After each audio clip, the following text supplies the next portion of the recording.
Hello and welcome to Health Professional Radio. I'm your host, Neal Howard. Thank you for joining us today. When a woman decides to have breast augmentation, sometimes she only considers the cost of the surgery. But in reality, it can cost her far more in health-related costs. Our guest in studio today is Dr. Ken Hansraj, Chief of Spine Surgery at New York Spine Surgery and Rehabilitation Medicine, and he's here today to talk with us about some of the hidden health costs that are associated with added strain and stress on the spine as a result of breast augmentation or weight issues in general. Good afternoon and welcome to the program, Dr. Hansraj. Hello, Neal. Thank you for having me. Thank you so much for returning. When we're talking about breast augmentation and how it affects the spine, you've conducted a new study where new information has come to light, which is being shared with plastic surgeons, thereby sharing with their patients. Talk about this study.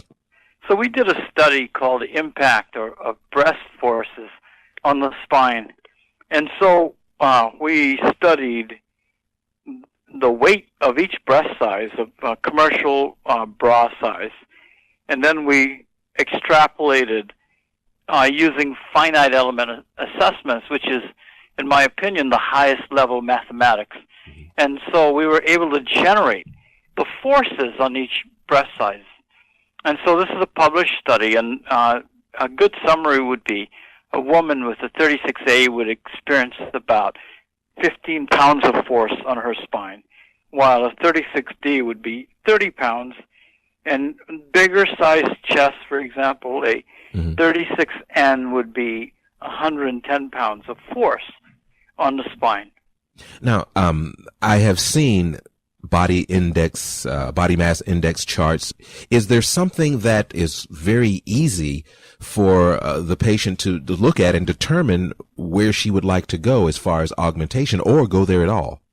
Certainly, Neal. We have charts, and I'll make them available to you so you could probably attach them. Now, is it similar to a body mass index chart? It's kind of just something to look at, or is it something that you need to take a class in order to understand?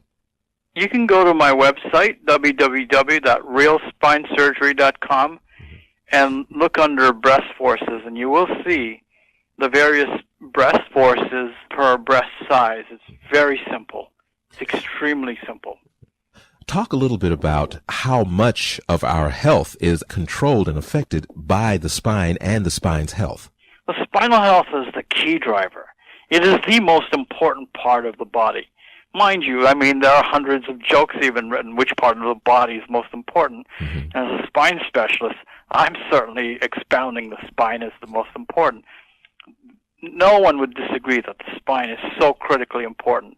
The spine runs the arms, the legs, and the nerves in general runs the entire body. So it is the electrical system of the body, and so therefore it's critical. And when stress in the form of additional weight is introduced to the spine, what types of reaction are we looking at over the long term? Are we talking about compressing the spine or unnatural bending? What types of things take place as a result of added stress in the form of weight? And that's why your interview is so important, Neal, to bring awareness to this humongous women's health issue. And so when there is excessive stresses on the spine, people are not really even aware of the words. They don't know what's going on. All of a sudden, they know that they're tired, that they're not able to do as much, and the day is too long, and they're not as productive, and they're thinking they have fibromyalgia. And people are stressed out and inflamed, and so it's just a feeling of malaise. Now, this feeling of malaise sometimes is attributed to psychological factors. Are there psychological factors that can be affected by spinal health?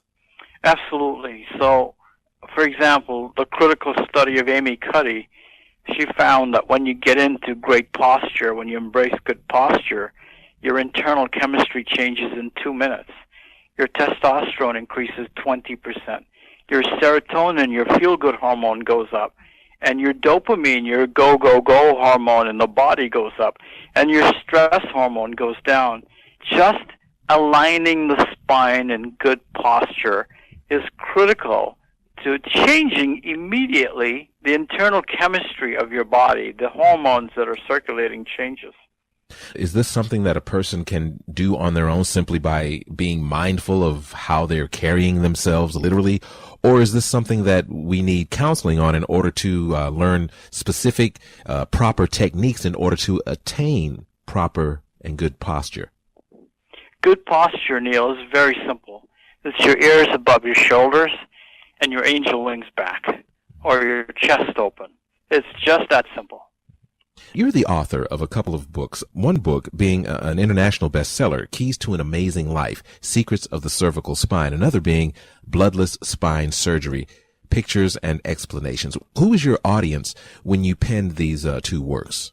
Neal, my goal is to connect with people everywhere. I was originally an academic, writing for academic papers and academic works, and I stopped because I felt it was a waste of my time in life. And so then I started writing again, and the writing is to connect with the regular person. If I could help the regular person, the farmer, the butcher, the accountant, the regular person on our planet, then I'm really, really happy, and that's why I wrote these books. What type of reception have you received when plastic surgeons and other specialists have been presented with your findings of the study? It's interesting, Neal, just to be a bit formal about it. I made this information available to some of the plastic surgery societies, and one of the societies responded, "Thanks for this interesting article. This is something that's good to know and intuitively makes sense." The society said, most plastic surgeons would recommend that their patients opt only for moderate augmentations, especially since large implants are associated with more problems. Some women want the larger breasts. But now the numbers are available so they can think and double think, so to speak, all pun intended. They can double think about what the consequences are. And with some of those long-term health ramifications, I guess the increased cost in medical care, in testing, or reversing a condition that she was previously unaware was going to cause her such problems, that's quite important and goes directly towards women's health. Yeah, it's another surgery, and again, it's about, you have these tremendously large breasts, and you're tremendously upsized, and, they may feel great for a bit. Then you realize that they carry a human strain on the spine. You have more back pain, more fatigue, less productivity, and you're not enjoying life as much. And I try to help my patients, and we discuss breast sizes and breast forces, because we've had these numbers for about a year and a half. Then it took a while to publish it, so we had access to the data. And I certainly used it to help my patients to understand the consequences. Where can our listeners get more information about you and about our New York Spine Surgery and Rehabilitation Medicine? My website is www.realspinesurgery.com. And your books, Keys to an Amazing Life, Secrets of the Cervical Spine, and also Bloodless Spine Surgery, Pictures and Explanations? These are available on Amazon.com, and they're written about on my website, www.realspinesurgery.com. Thank you. You've been listening to Health Professional Radio. I'm your host, Neal Howard. We've been in studio with Dr. Ken Hansraj. He is Chief of Spine Surgery at New York Spine Surgery and Rehabilitation Medicine, also the author of internationally best-selling book, Keys to an Amazing Life, Secrets of the Cervical Spine, and also Bloodless Spine Surgery, Pictures and Explanations. And we've been in studio talking about some of the health risks associated with breast augmentation, among other conditions that affect the spine. It's been great having you here with us today, Doctor. Thank you very much, Neal. I enjoyed being with you. Thank you. Transcripts and audio of this program are available at healthprofessionalradio.com.au and also at hpr.fm, and you can subscribe to this podcast on iTunes.